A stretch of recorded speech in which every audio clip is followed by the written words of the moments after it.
Urgency is not clarity. Urgency often feels like clarity. You're not bad at decisions, you're not incapable of choosing well. You are not confused because you're weak or failing. You are overwhelmed.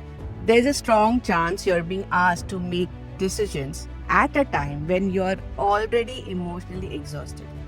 Where saying yes costs you your energy and saying no brings guilt or fear. They don't regret decisions because they chose the wrong option. They regret decisions because they chose while they were emotionally flooded, while they were depleted, while they were scared of making things worse, while trying to hold everything together at once. They don't regret decisions because they chose the wrong option. They regret decisions because they chose while they were emotionally flooded, while they were depleted, while they were scared of making things worse, while trying to hold everything together at once. Urgency is your nervous system saying, I don't feel safe. If you're listening to this right now, there's a strong chance you're being asked to make decisions at a time when you're already emotionally exhausted. Not just tired in your body, but tired in your mind, and even more tired in your chest and stomach. This is the kind of exhaustion that comes from carrying unanswered questions, unfinished conversations, and an emotional weight that hasn't had a place to rest. You may be dealing with choices that don't feel simple, decisions where every option seems to take something away, where saying yes costs you your energy and saying no brings guilt or fear. And before we talk about clarity, consequences, or next steps, I want to put a pause here and say something very clearly. You're not bad at decisions, you're not incapable of choosing well. You are not confused because you're weak or failing. You are overwhelmed. And overwhelm has a very specific effect on how the world feels inside of you. When you're overwhelmed, your nervous system is no longer in balance. It shifts into protection mode. And in that state, everything begins to feel urgent, important, and time sensitive. Even decisions that could wait start to feel like emergencies. Your mind starts saying things like, if I don't decide now, I'll lose control. If I wait, something bad will happen. If I choose wrong, I won't recover from it. That pressure can be incredibly convincing, but it doesn't mean the decision itself is actually urgent. It means your system is overloaded. And this is a pattern I've seen again and again, especially in women who are intelligent, capable, responsible, and strong. Women who have handled difficult situations before. Women who usually do think things through. Women who don't make reckless choices. They don't regret decisions. They don't regret decisions because they chose the wrong option. They regret decisions because they chose while they were emotionally flooded, while they were depleted, while they were scared of making things worse, while trying to hold everything together at once. The difference matters far more than we are taught to acknowledge. Because when you decide from overwhelm, your choice is driven by relief, not clarity, by the need for the pressure to stop, not by what's actually right for you. And when the nervous system is calmer, the same decision often looks very different. Not easier, but just clearer, more grounded, more aligned with who you are. So today we are not here to rush you towards answers. We are not here to push you into action. We are here to actually slow the system down enough to understand what's actually happening inside of you before any decision is made. Because you don't need to become better at deciding. You need space to decide from a steadier place. Most people imagine emotional overwhelm as something obvious: crying spells, panic attacks, moment where you can't function at all.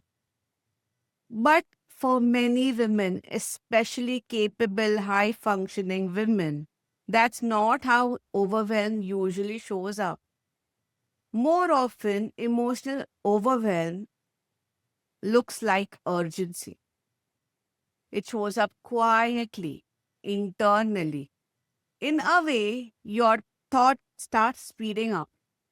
You sound like, I just need to decide. I don't have the time to think about this. I'll deal with this emotion later. If I don't respond now, things will get worse.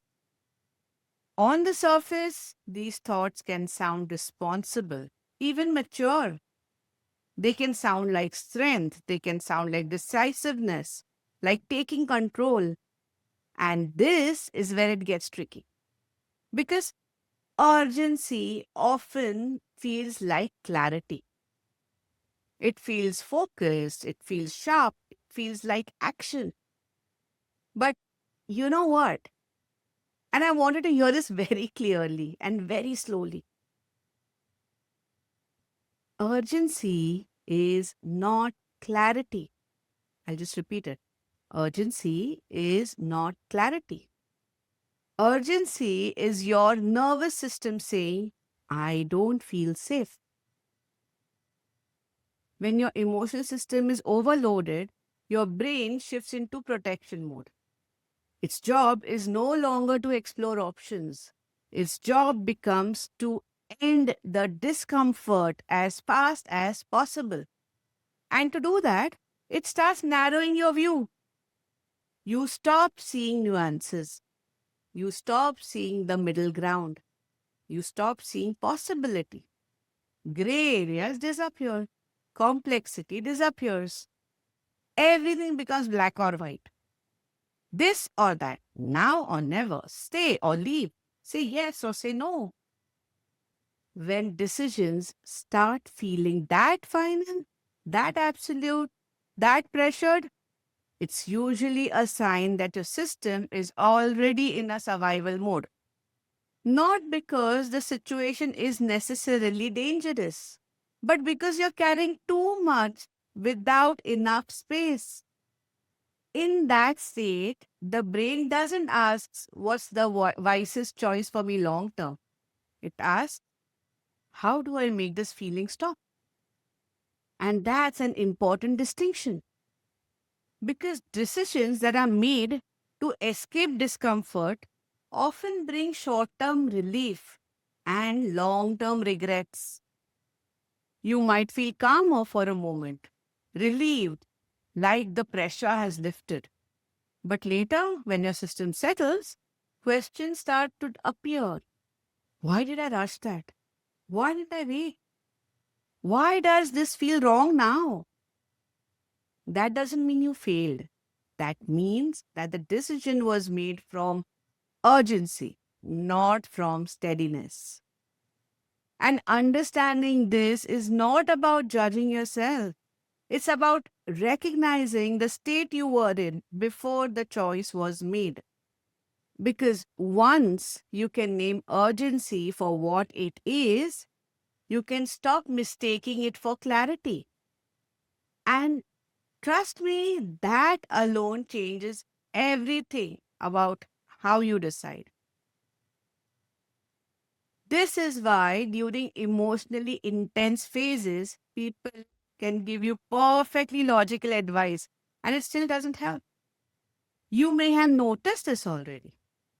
Someone listens to your situation and says, just think it through.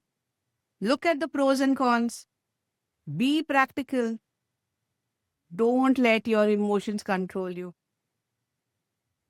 On the surface, none of this advice is actually wrong. It's reasonable. It's well intended.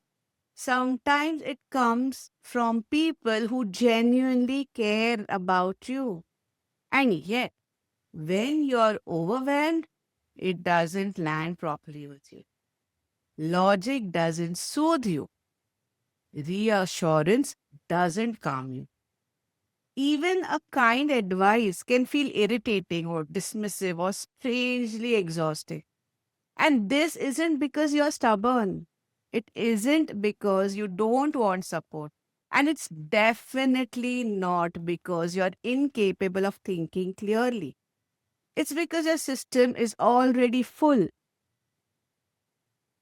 And when you are emotionally flooded, there is no available space left to process more input. Think of it like this. Imagine you're holding a glass that's already filled to the brim. Every emotion you haven't had time to feel, every conversation you're replaying in your head, every fear about what might happen next is going on. Now imagine someone keeps pouring into that glass, more information, more opinions, more solutions. Even helpful things will spill over, right? Because there's no room left to receive them. What you actually need in that moment isn't better advice, it's just emotional space. Space for the nervous system to settle, space for the pressure to come down, space for your body to feel a little safer again. And without that space, decisions stop being thoughtful choices. They start becoming attempts to get relief. That distinction is very subtle, but it's critical. When you're overwhelmed, many decisions are not made to build the future. They are made to escape the present discomfort, to stop the anxiety, to end the tension, to quiet the noise inside your head. And the relief can feel real at first. There is often a moment of calm after a decision, a sense of, okay, at least that's done. But because the decision wasn't made from steadiness, it often doesn't hold. Later, when the emotional intensity passes, doubt creeps in, regret shows up, questions surface. Not because the choice was necessarily wrong, but it wasn't made from a regulated place. This is why advice alone doesn't work in moments like these, because clarity doesn't come from thinking harder when the system is already overloaded. It comes from creating enough inner space for thinking to become possible again. And until that space exists, no amount of logic can replace it. There is another layer here that's especially important to name. Strong women are often the last to realize that they are dysregulated, not because they are unaware, but because they are still functioning. They're going to work, they're parenting, they are managing logistics, they are responding to messages, they are making things happen, they're showing up. From the outside, even to themselves, it looks like they're handling it. So the inner assumption becomes I'm okay, I'm coping, I'm managing. But emotional regulation is not the same as functionality. You can be functioning and still be deeply overloaded. You can be doing everything you're supposed to do while your system is quietly stretched beyond capacity. And this is where many strong women get misled because they equate performance with stability. As long as life is moving forward, they assume their internal state must be fine. But when the emotional capacity drops, decision quality drops too. This has nothing to do with how smart you are. It has nothing to do with your education, your experience, or how capable you've been in the past. It has everything to do with how much emotional weight you're carrying in the present moment. Responsibility, fear about what might happen next, uncertainty that has no answers yet, pressure to do the right thing, unspoken expectations, yours and people around you. All of that takes up the internal space. And emotional capacity is not infinite. When that space gets crowded, there's less room for reflection, less room for patience, less room for considering long term consequences. Decisions still get made, but they are from a narrower bandwidth, from endurance rather than choice, from habit rather than clarity. And the hardest part is this: because you're still functioning, no alarm goes off. There's no obvious signal saying, pause, you're overloaded. So you keep going, you keep deciding, you keep responding until later, when your system finally slows down and you look back and think, why did I agree to that? Why did I act so quickly?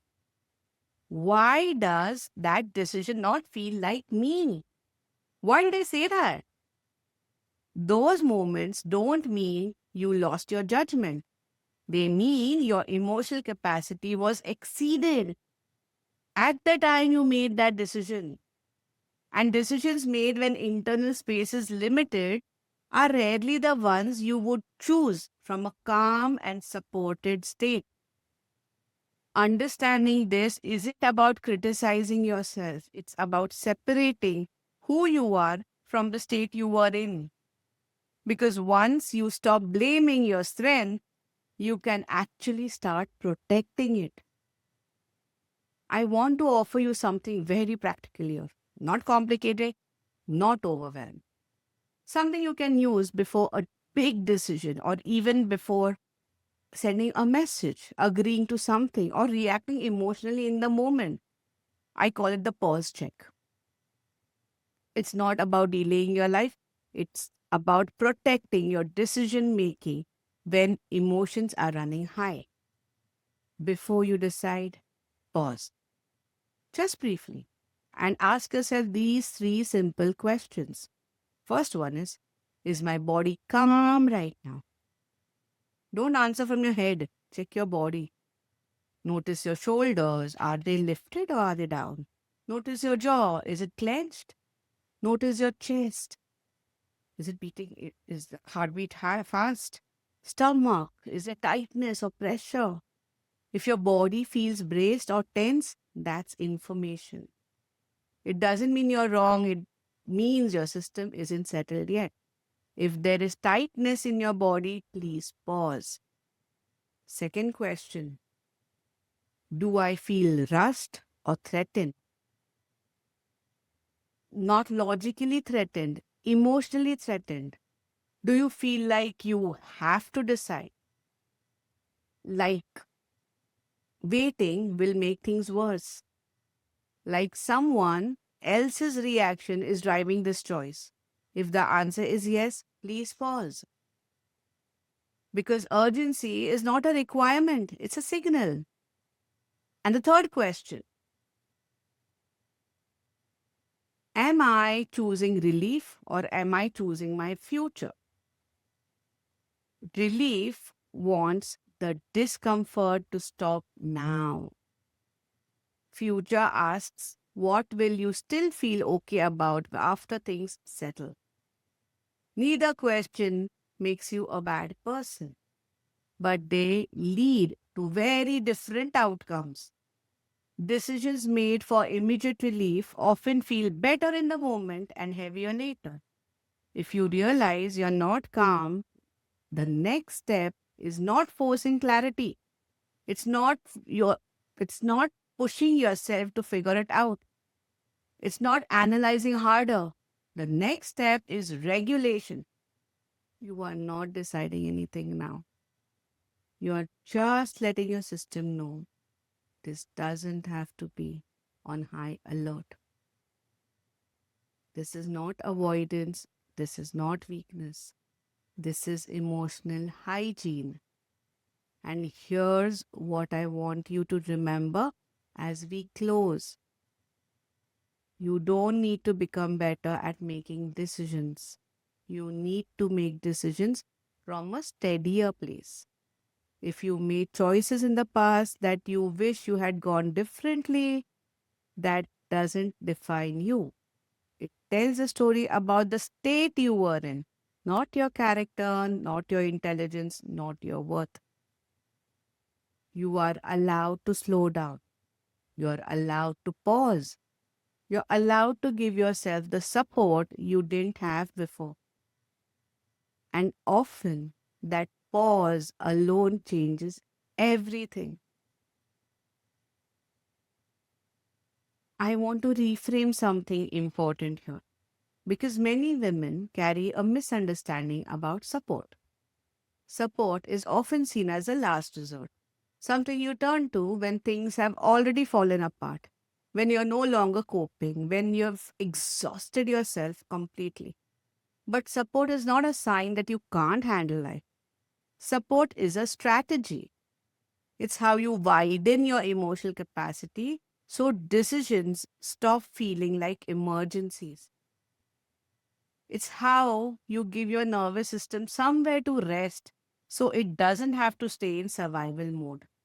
Strong women often believe they should be able to think their way through hard moments alone.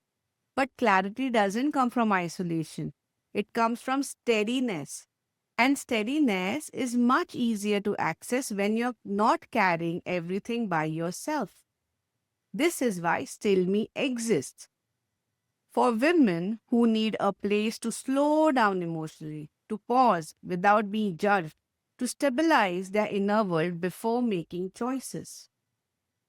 And that is why Still Me Plus also exists. For women who want guided, steady support, will f- while things feel very heavy, when decisions feel close, when emotions are loud, when holding it together is a real effort. This isn't about fixing you. There is nothing broken here. It's about holding you until your system can breathe again. Because when breathing returns, clarity follows naturally, not forcefully. If everything in your life feels urgent right now, I want you to remember this. You don't need to decide everything today. You don't need to rush clarity. And you don't need to do this alone. Urgency can make it feel like waiting is dangerous, but often waiting with support is the most responsible thing you can do. You deserve good support before things fall apart, not only after you've reached your limits. So take what you need from this conversation and leave what you don't. If you think Still Me or Still Me Plus is for you, the link is there in the caption. You can also come back to it anytime at your own pace when things feel loud again. For now, let this be enough. I'll see you.